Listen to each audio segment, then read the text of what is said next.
안녕하세요. 오늘은 돈을 보내는 방식, 특히 국경 너머로 빠르고 싸게 보내는 방법에 대해서 한번 이야기 나눠볼까 합니다. 바로 스텔라, XLM 네트워크인데요. 혹시 해외에 가족에게 생활비 보내실 때 아니면 뭐 프리랜서로 일하고 해외에서 돈 받을 때 있잖아요. 그럴 때마다 좀 번거롭고 생각보다 수수료가 비싸서 망설였던 경험 다들 조금씩은 있으실 것 같아요. 네, 바로 이런 점들을 해결하려고 나온 게 스텔라 XLM입니다. 오늘 이 스텔라가 어떻게 개발도상국의 금융 접근성을 높이고 또 우리 일상에서 소액 결제를 더 쉽게 만들 수 있는지 그 가능성이랑 현실적인 부분들 한번 자세히 파헤쳐 보겠습니다. 네, 맞습니다. 지금 우리가 쓰는 국제 송금 시스템, 대표적으로 스위프트만 같은 거요. 이게 사실 수십 년 전에 만들어진 거라 요즘 같은 디지털 시대에는 좀 비효율적인 면이 많죠. 여러 은행 거치면서 수수료는 높아지고 또 시간은 며칠씩 걸리고요. 이게 개인한테도 부담이지만 기업들도 마찬가지거든요. 오늘 스텔라가 여기에 대해서 어떤 기술적인 대안을 내놓고 있는지, 그리고 그게 가진 잠재력이나 또 현실적인 과제는 뭔지 같이 한번 짚어보죠. 좋습니다. 그럼 먼저 왜 이런 새로운 시스템이 필요한 건지 현재 상황부터 좀 더 구체적으로 볼까요? 해외로 돈 보내려면 아까 말씀하신 것처럼 수수료랑 속도? 이게 제일 문제인 거죠? 그렇죠. 예를 들어서 한 10만 원 정도. 비교적 적은 돈을 보낸다고 쳐도요. 보내는 쪽 수수료, 중간에 거치는 은행 수수료, 받는 쪽 수수료, 거기다 환전 수수료까지 하면 배보다 배꼽이 더 커지는 거죠. 송금액의 막 10% 넘게 수수료로 나가는 경우도 흔하고요. 10,000원 보내는데 수수료가 몇천 원씩 나오면 이거 진짜 좀 그렇잖아요. 특히 매달 조금씩 돈 보내야 하는 분들한테는 이 부담이 꽤 커요. 근데 더 근본적인 문제는 전 세계적으로 보면 은행 계좌 자체가 없는 사람들이 아직도 엄청 많다는 거예요. 세계은행 자료 보면 수십억 명, 이 정도가 기본적인 금융 서비스 이용을 못하고 있대요. 이분들은 아예 기존 시스템의 혜택을 못 받는 거죠. 그래서 금융 포용성 얘기가 나오는 겁니다. 누구나 쉽고 싸게 금융 거래를 할 수 있어야 한다는 거죠. 저렴하고 빠른 소액 결제 시스템, 이게 이런 분들한테는 정말 실질적인 도움이 될 수 있거든요. 아, 그렇군요.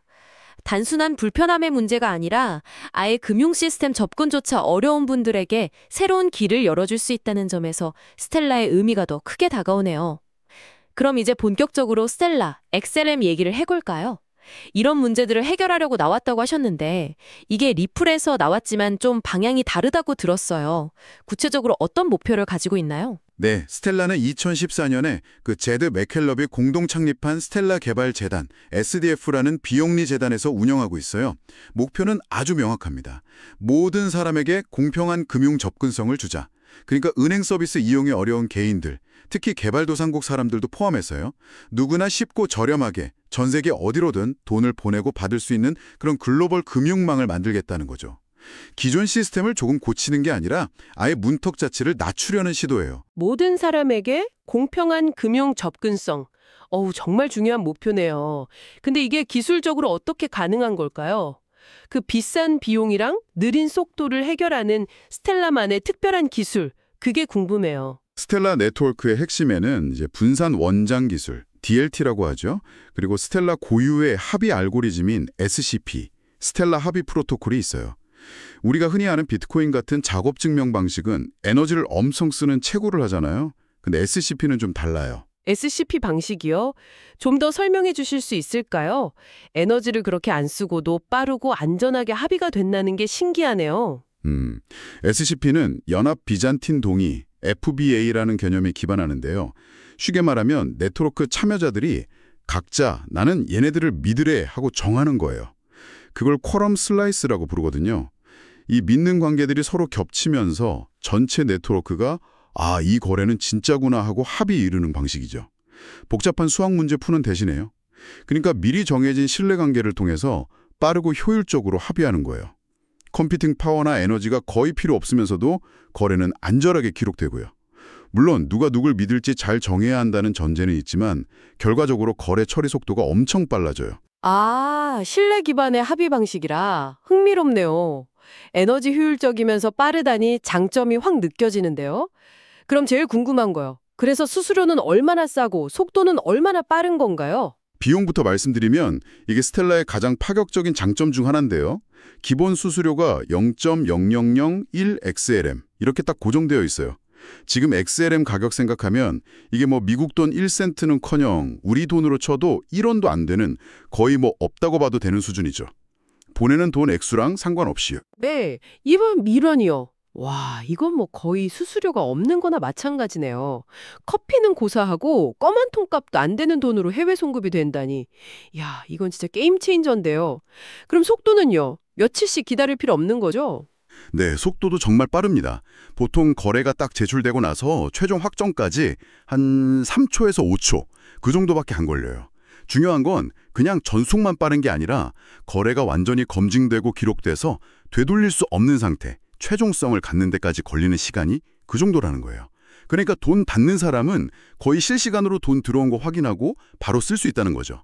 이 즉시성이랑 확정성, 이게 스텔라를 특히 소액 결제나 급하게 돈 보낼 때 아주 유용하게 만드는 핵심이에요. 기다릴 필요가 없는 거죠. 와, 몇 초 만에 최종 확정이라니 대단하네요. 근데 혹시 뭐 네트워크 사용량이 갑자기 막 늘어나거나 해도 이 3, 4, 5총 속도가 계속 유지가 될까요? 그 확장성 문제는 없을까요? 그거 아주 중요한 질문이죠. 이론적으로는 SCP 설계 자체가 초당 수천 건 이상 처리할 수 있게 목표를 하고 있고요.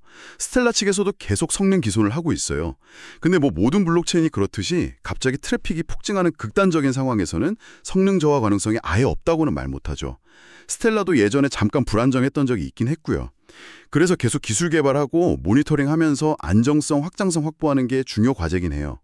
다만 뭐 지금 보통 쓸 때는 말씀드린 속도 충분히 나옵니다. 그렇군요. 뭐 기술적인 과제는 계속 있겠지만 현재로서는 속도랑 비용 면에서는 기존 시스템하고 비교가 안 될 정도로 좋다는 건 분명하네요. 정리해보면 스텔라는 스위프트나 일반 은행에 비해서 수수료는 거의 없고 속도는 실시간에 가깝고 또 은행 계좌 없는 사람들도 쓸 수 있다는 점에서 확실히 장점이 있네요. 맞습니다. 특히 이게 어떤 분야에서 빛을 발하냐면 예를 들어 필리핀 해외 노동자가 매달 고향에 생활비 보낼 때 혹은 뭐 아프리카 농부가 온라인으로 농산물 팔고 바로 돈 받을 때 이런 분들한테는 수수료 아끼고 돈 빨리 받는 게 그냥 편한 정도가 아니라 정말 생계에 직접적인 영향을 주거든요. 또 국경 넘나드는 소액 디지털 콘텐츠 거래나 게임 아이템 구매 같은 거 있잖아요. 이런 새로운 소액 결제 시장을 키울 잠재력도 크고요. 와, 정말 여러 분야에서 좋은 변화를 가져올 수 있겠네요. 근데 이렇게 장점이 많은데도 아직 스텔라가 전 세계 금융 시스템을 확 바꾸진 못했잖아요. 현실적으로 어떤 벽이나 한계 같은 게 있을까요? 기술만 좋다고 다 되는 건 아닐 것 같은데요. 네, 정확히 보셨어요. 기술이 아무리 좋아도 현실에 적용되려면 넘어야 할 산들이 많죠. 가장 큰 것 중 하나는 역시 규제 문제입니다. 나라마다 금융 규제가 다 다르고 특히 암호화폐를 쓰는 금융 서비스에 대한 규제가 아직 명확하지 않은 곳이 많아요. 자금 세탁 방지, AML, 테러 자금 조달 방지, CFT 같은 규정 지키면서 국경 간 거래 효율성을 높이는 게 이게 정말 어려운 문제거든요. 각국 정부나 규제 당국하고 긴밀하게 협력하고 또 명확한 가이드라인이 없으면 스텔라 기반 서비스가 널리 퍼지기는 좀 어렵죠. 그리고 또 하나 중요한 건 기존 금융 시스템과의 연결 문제예요. 스텔라 네트워크 자체는 분산되어 있지만 사용자들이 결국 XLM을 사거나 자기 나라 돈으로 바꾸려면 중간 다리가 필요하잖아요. 온램프, 오프램프라고 하죠. 즉, 암호화폐 거래소, 은행, 핀테크 기업들 같은 기존 플레이어들하고 협력이 꼭 필요해요. 근데 이 기존의 큰 금융기관들이 새로운 기술 받아들이고 시스템 바꾸는 데는 시간도 걸리고 돈도 들고 또 내부적으로 반발도 있을 수도 있고요. 그러니까 기술이 아무리 좋아도 시장 전체의 어떤 관성을 바꾸는 게 쉽지 않다는 거죠. 스텔라 네트워크 자체의 안정성이나 보안에 대한 신뢰를 계속 쌓아가는 것도 중요하고요. 규제 문제랑 기존 시스템과의 연결, 이게 정말 현실적인 벽이네요. 기술 자체도 중요하지만 결국 실제 세상과 어떻게 연결되고 규제 환경에 잘 적응하느냐가 관건이라는 말씀이시군요. 혹시 이런 어려움에도 불구하고 실제로 스텔라가 좀 의미 있게 쓰이고 있는 구체적인 사례들 좀 더 들어볼 수 있을까요? 이론적인 장점보다 실제 사례가 더 와닿을 것 같아요. 그럼요. 실제로 스텔라는 여러 파트너들이랑 협력하면서 현실 적용 사례를 계속 만들고 있어요. 아까 잠깐 말했던 해외 노동자 송금 사례를 좀 보면요. 아프리카나 동남아시아 쪽에서 스텔라 기반 송금 앱이나 서비스들이 나오고 있어요. 예를 들어 유럽에서 일하는 나이지리아 분이 고향 가족한테 돈 보낼 때 기존에는 웨스턴 유니온 같은 거 쓰면 수수료가 막 5에서 10%씩 나왔거든요. 근데 스텔라 기반 앱을 쓰면 수수료를 1% 미만으로 확 낮추고 몇 분 만에 송금이 끝나는 거죠. 와, 수수료 차이가 진짜 어마어마하네요. 5에서 10%대 1% 미만이라니. 이건 뭐 사용자 입장에서는 당연히 스텔라 쪽을 쓰고 싶겠는데요. 그렇죠. 이런 개인 간 송금 말고 혹시 좀 더 공익적인 목적으로 쓰이는 경우는 없을까요? 예를 들면 뭐 긴급 구호 상황 같은 거요. 시간이 생명인데 스텔라 속도가 도움될 것 같은데. 은행 통해서 보내면 현지 사정 때문에 며칠, 심하면 몇 주 걸릴 수도 있거든요. 근데 스텔라를 쓰면 거의 즉시, 그리고 투명하게 현지 퍼터너나 필요한 사람한테 바로 돈을 보낼 수 있는 거죠. 예를 들어서 어떤 NGO가 우크라이나 난민 지원할 때 스텔라 기반의 디지털 달러, USDC 스텔라를 써서 현지에서 바로 필요한 물품 살 수 있게 지원한 그런 파일럿 프로젝트도 있었어요. 속도랑 투명성을 크게 높인 거죠. 뿐만 아니라 은행 인프라가 부족한 개발도상국에서는요, 스텔라가 모바일 금융 서비스의 핵심 인프라 역할을 하기도 해요. 은행 계좌 없는 사람들도 스마트폰만 있으면 스텔라 기반 모바일 지갑 앱으로 그냥 사람들끼리 돈 주고받고 가게에서 물건값 내고 이런 게 가능해지는 거죠. 꼭 국경 간 송금이 아니더라도 한 나라 안에서 일상적인 소액 결제 수단으로도 스텔라 기술이 쓰일 잠재력이 매우 크다고 볼 수 있어요. 개인 송금부터 긴급 구호, 개발도상국 모바일 결제까지. 와, 정말 다양한 방식으로 스텔라가 쓰이고 있거나 쓰일 수 있군요. 오늘 이야기를 쭉 들어보니 스텔라, XLM은 기존 국제 송금의 문제점, 그러니까 비싼 수수료랑 느린 속도를 해결하고 특히 소액 결제나 금융 접근이 어려운 분들에게 더 나은 기회를 줄 수 있는 굉장히 강력한 잠재력을 가진 네트워크라는 생각이 드네요. 1원도 안 되는 수수료랑 거의 실시간 처리 속도는 정말 매력적이고요. 네, 맞습니다. 기술적으로 볼 때 스텔라가 보여주는 방향성, 그러니까 더 빠르고 싸고 또 국경 없이 모두를 위한 글로벌 금융 네트워크라는 가능성은 충분히 보여줬다고 생각해요. 물론 아까 얘기했듯이 현실적인 과제들, 뭐 나라별 규제 문제라든가 큰 금융기관들이 이걸 받아들이게 하는 문제, 또 네트워크 안정성이나 보안 강화 같은 것들은 여전히 남아있죠. 기술 발전 속도만큼이나 이런 현실적인 벽을 어떻게 넘느냐가 중요할 겁니다. 여기서 청취자 여러분과 함께 한 가지 더 깊이 생각해 볼 만한 질문을 던져보고 싶은데요.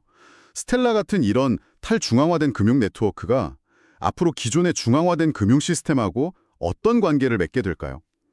서로 막 경쟁해서 하나가 다른 하나를 대체하게 될까요? 아니면 서로 장점을 배우고 보완하면서 공존하는 새로운 형태의 금융 생태계가 만들어질까요? 어쩌면 뭐 국경 간 송금은 스텔라 같은 게 하고 국내 금융은 기존 시스템이 하는 식으로 역할 분담이 될 수도 있겠죠. 기술의 발전만큼이나 중요한 건 결국 사회적으로 이걸 얼마나 받아들이고 신뢰하느냐의 문제일 것 같아요. 이 새로운 기술이 정말 우리 삶을 더 편하고 공정하게 만들 거라는 믿음, 그리고 그 과정에서 생길 수 있는 문제들을 어떻게 해결해 나갈지 그 사회적 합의 과정을 지켜보는 것도 굉장히 흥미로울 겁니다. 이 질문에 대해 한번 각자 고민해 보시면 좋겠습니다. 네. 기술과 기존 시스템의 공존이냐 경쟁이냐 그리고 사회적 수용이라는 정말 중요한 화두를 던져주셨네요. 앞으로 금융 시스템이 어떻게 바뀔지 더 궁금해집니다. 오늘 스텔라 XLM 이야기 유익하고 흥미로우셨다면 저희 채널 구독과 좋아요 꼭 눌러주시고요. 스텔라나 미래 금융에 대한 여러분의 다양한 생각 댓글로 자유롭게 남겨주시면 저희에게 정말 큰 힘이 됩니다. 다음 시간에는 또 다른 흥미로운 주제로 찾아뵙겠습니다. 셀로나 알고랜드 같은 또 다른 유망 블록체인들이 각국 중앙은행이 준비 중인 디지털 화폐, CBDC와 어떻게 협력하거나 연결될 수 있을지 그 구체적인 가능성을 좀 더 깊이 파고들어 볼 예정이니까요. 다음 시간도 많이 기대해 주십시오. 오늘 함께해 주셔서 감사합니다.